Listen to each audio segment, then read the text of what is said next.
সবাই এখন উপহার হিসেবে কিন্তু এই বই দেন। এই বই মেলা আগে যে উৎসবগুলো হয় আমি দেখি উপহার হিসেবে বই দেন, এবং যারা সেই বইগুলো পান তারা কিন্তু খুশি হন। অর্থাৎ বই এখন একটা উপহারের সামগ্রী হয়ে গেছে। তো আমি এখন একজন কবির সাথে কথা বলবো, তাহমিনা শবনম হক, তিনি আমাদের সাথে আছেন। তার সাথে কথা বলবো এবং জানতে চাইবো এবার তিনি কি নিয়ে একটু আসবেন এখানে।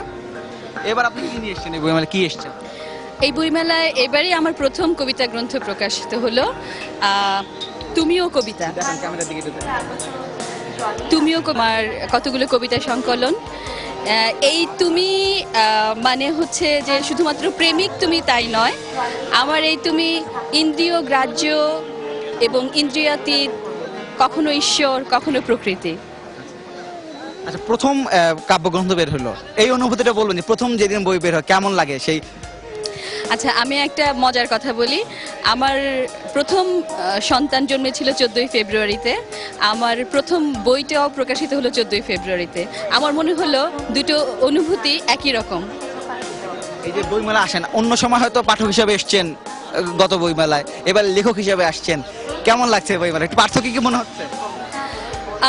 কিছুটা তো পার্থক্য মনে হচ্ছেই। আমার কাছে এবার মনে হচ্ছে যে আমার দায়বদ্ধতা অনেক বেশি।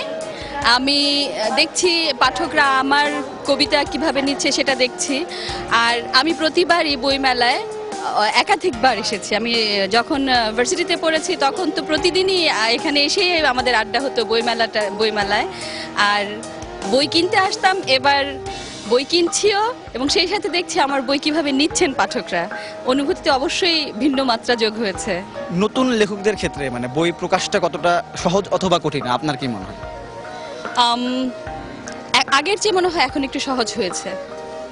তবে ওই যে আমি প্রথমেই বললাম যে আমার সন্তান জন্ম দেওয়ার মতন ব্যাপারটা, তো একজন মহিলা হয়তো বুঝতে পারবেন যে আসলেই পুরো প্রক্রিয়াটা যখন চলে সেটা অনেকটা সেই সন্তান ধারণ করা এবং জন্মদান করার মতোই।